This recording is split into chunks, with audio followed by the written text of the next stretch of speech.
बीते दिनों दिल्ली में लोकतंत्र सेनानी संघ की बैठक का आयोजन किया गया, जिसमें सभी ने अपने अपने विचार जाहिर किए। इस कार्यक्रम में श्री सत्यनारायण जेतिया जी, जो संरक्षक है लोकतंत्र सेनानी संघ के, श्री कैलाश सोनी जी, जो सांसद है और राष्ट्रीय अध्यक्ष है लोकतंत्र सेनानी संघ के, श्री ओपी बब्बर जी, जो उपाध्यक्ष है लोकतंत्र सेनानी संघ के, श्री राजीव बब्बर जी, जो चेयरमैन है बीजेपी दिल्ली प्रदेश प्रचार समिति के और यूपी की सीटों के संगठनात्मक कार्यकर्ता भी है, सहित अनेक सहयोगी उपस्थित हुए। जय श्री राम, जय श्री राम, जय श्री राम, जय श्री राम। काफी समय बाद एक बैठक रखने जा रहे हैं अपने लोकतंत्र सेनानी संघ की। हमारा सौभाग्य है कि हमारे बीच में कैलाश जी, जटिया जी, बब्बर जी सभी है और अभी राजीव बब्बर जी भी आने वाले हैं और सोहन जी भी आ गए हमारे बीच में। पिछले 3 महीने पहले ही हमने भाजपा प्रदेश कार्यालय में कार्यक्रम किया था और अब चुनाव है और चुनाव की दृष्टि से हमारी सबकी महत्वपूर्ण भूमिका है।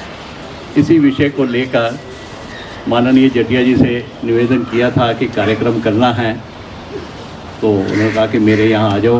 माननीय श्रवण जी हमारे विभाग के संघ चालक हैं और वे इसी विभाग के इसी विभाग में जहाँ बैठे हैं इस विभाग के माननीय संघ चालक हैं और लोकतंत्र सेनानी भी हैं। एक पीछे रह गया है माननीय बब्बर जी, हम सबसे प्रेरणा देने वाले, सबसे इस उम्र में भी हम सबके साथ और आगे चलने वाले माननीय बब्बर जी, वेस्ट दिल्ली, साउथ दिल्ली, पूरी दिल्ली के सह संयोजक, यूपी के पूरी 85 सीटों के क्लस्टर प्रमुख भी हैं। इस समय भी समय निकाल कर हमारे बीच में आए, तो मैं राजीव जी का पूरी लोकतंत्र सेनानी संघ दिल्ली प्रदेश की ओर से धन्यवाद करता हूँ। सबको मेरा प्रणाम और हम सबके बहुत ही आदरणीय, जिनको देख के हम सबने काम सीखा है, ऐसे आदरणीय जटिया जी, कैलाश जी, आदरणीय बब्बर जी और शर्मन जी, जिन्होंने हमको सबको, आपको भी और मुझको भी उंगली पकड़ के शाखा में जाना सिखाया और संघ के काम से जोड़ा। मेरा बहुत सौभाग्य है कि ये लोकतंत्र सेनानी संघ, ये जो आपका ये जो संघ जो बहुत ही उम्दा काम लोकतंत्र के लिए और सब तरीके के रचनात्मक काम के लिए कर रहा है। सबसे पहले तो आप सबको बहुत बहुत शुभकामनाएं। दूसरी सबसे बड़ी बात यह है कि यहाँ आके एक चीज़ तो हम जो पढ़ते हैं, देखते हैं या कुछ लोग बोलते हैं कि उम्र कुछ नहीं होती, उम्र कुछ नहीं होती, जज्बा सब कुछ होता है। तो यहाँ मंच पे देख के मैं यही कह सकता हूँ कि जज्बा है, जिस जज्बे में ये है कि भारत माता की सेवा करनी है और उस जज्बे के लिए ही ये सब लोग यहाँ आज एकत्रित हैं। आज हम सबका सौभाग्य है कि हमारे बीच में श्रद्धेय सत्यनारायण जेतिया जी हमारे बीच में हैं, क्योंकि इनको भारतवर्ष की बहुत बड़ी जिम्मेदारी दी हुई है। जितने भी पार्लियामेंट्री सीट्स हैं वहाँ पर जो एमपी का चुनाव होता है वो सबसे बड़ी कमेटी के आप मेंबर हैं, लेकिन इनकी प्यार देखो हमारे साथ। ये आज भी किसी न किसी तरीके से टाइम निकाल के यहाँ हमारे बीच में बैठे हैं।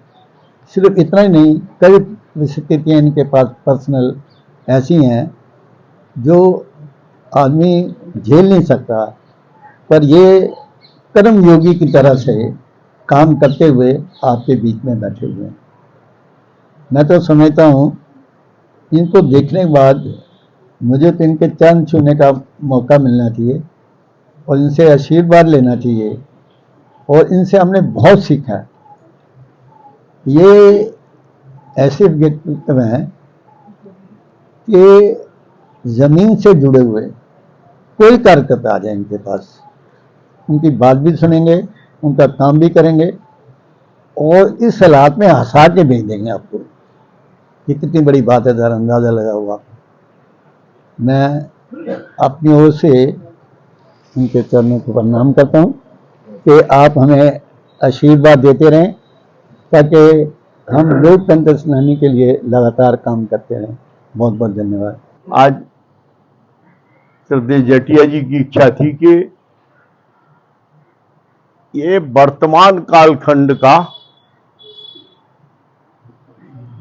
बहुत ऐतिहासिक अवसर है। ये वर्तमान का चुनाव सामान्य चुनाव नहीं है, ये हिंदुस्तान के बनाने का चुनाव। कोई छोटे मोटे कारपोरेशन इसके उसके चुनाव होते तो बात अलग थी, और ये कहें कि हिंदुस्तान की तस्वीर तकदीर सब कुछ को निर्धारित करने का अवसर है हमारे बीच में। और हमसे ज्यादा इस विचार को शायद कोई और लोग समझते होंगे। हम जहां से शुरू हुए, हम जहां से इस देश के लिए जिस विचार के लिए हमने कार्य प्रारंभ किया, यथार्थ में उसकी अब पूर्णाहुति का अवसर है।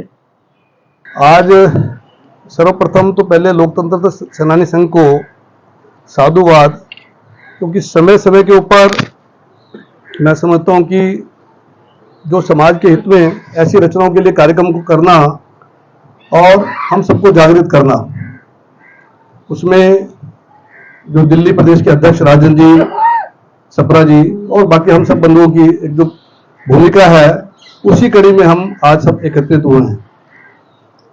मैं समझता हूं कि हम सबको ध्यान में है, समय समय पर जब जब देश में आवश्यकता होती है, संघ एक रचना के रूप में लगता है और पूरे समाज और पूरे परिवार को जोड़कर अग्रसर होता है। 1975 का हम सबको ध्यान में है, किस प्रकार से इमरजेंसी लगी और उसमें पूरा परिवार लाखों की संख्या में इस प्रकार से जेलों में गया।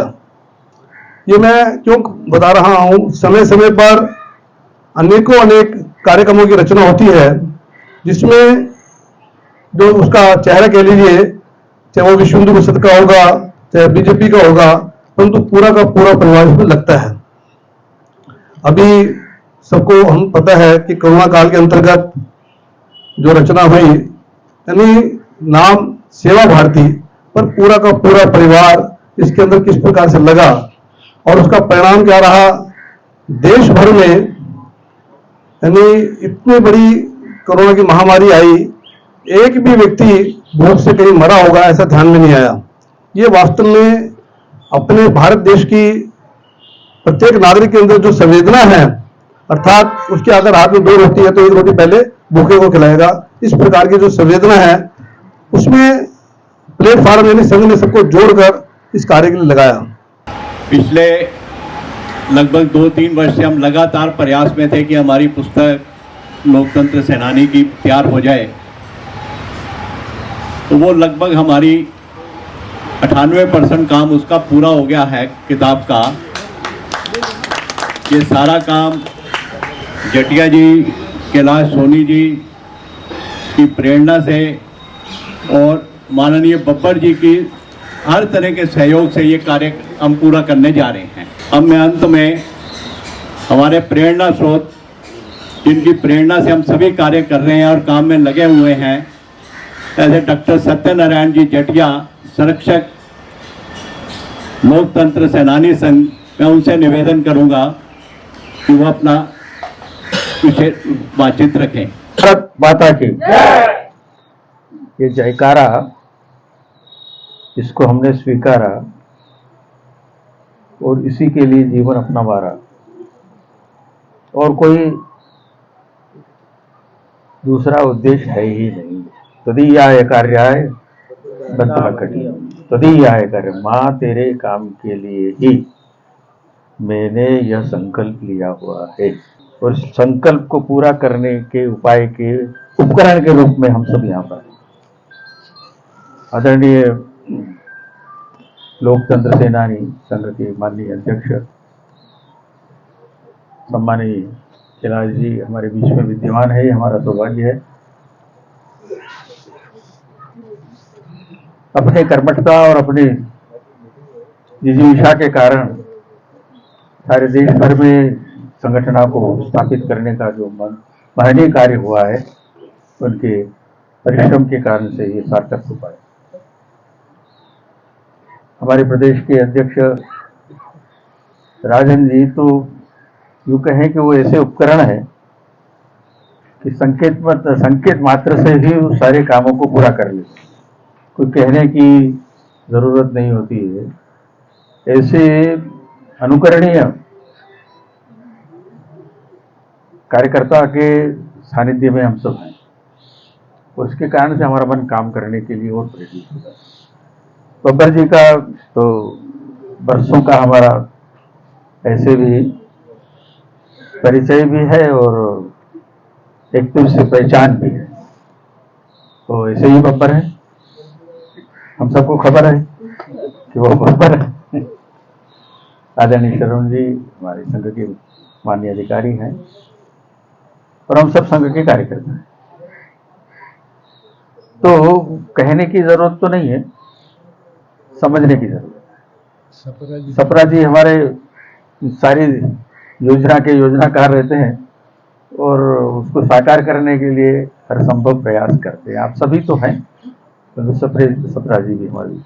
आप सबके दर्शन करने का, एक सहसा दर्शन करने का जो हमारा जो लोकतंत्र सेनानियों का विराट स्वरूप है वो आज यहाँ दिखाई दे रहा है। राष्ट्र का विराट स्वरूप भी देखना है हमें, राष्ट्र का विराट स्वरूप भी देखना है। जैसा कृष्ण ने अर्जुन को बताया था और तब उसने कहा था तुम अक्षरम परम वेदित्वयम् तमस्य विश्वस्य परम निदानम तमस्य शाश्वत धर्म गुप्ता सनातनस्य तम पुरुषो मतो में। उस सनातन की परंपरा को कायम रखने के लिए, हम अपनी पहचान को बनाए रखने के लिए इस यज्ञ की आहुति में अपनी आहुति देकर के राष्ट्राय इदम नमो इस विश्वास के साथ काम करेंगे। निश्चित हम विजय होंगे। भारत माता की जय। कई लोग ये पूछते हैं कि मोदी जी को ही प्रधानमंत्री क्यों बनाया जाए देश का, ये बात भी कई लोग पूछते हैं। क्योंकि मोदी जी को प्रधानमंत्री इसलिए बनाया जाए क्योंकि जब हम कभी देश से बाहर जाया करते थे, आज से 10 साल पहले, तो हमारी तलाशियां ली जाया करती थी, हमें रोका जाता था एयरपोर्ट के ऊपर, और बाहर के मुल्कों के अंदर भी हमारा सम्मान नहीं होता था। और 10 साल में जब अब हम बाहर जाते हैं विदेश के अंदर, तो हमारा पूरा सम्मान किया जाता है कि ये भारतीय हैं और इनका सम्मान होना चाहिए। इसलिए मोदी जी को देश का प्रधानमंत्री बनना बहुत ज़रूरी है। और आप सब उसके लिए जो है संकल्प करेंगे, यहाँ से जाएंगे और संकल्प करके जाएंगे कि एक एक व्यक्ति 50-50 व्यक्ति के बराबर यहाँ बैठा है। और उसी प्रकार जटिया जी ने जैसे कहा कि 50 फिर 50 को कहेंगे, फिर मल्टीप्लाई होता रहेगा, यही काम आपने करना है। और उसके बाद 4 जून को फिर हम मिलेंगे, उसके बाद एक बहुत बड़ा जश्न मनाने के लिए। और मैं आप सब लोग यहाँ आए, आप सबका बहुत बहुत धन्यवाद। जय हिंद, जय भारत।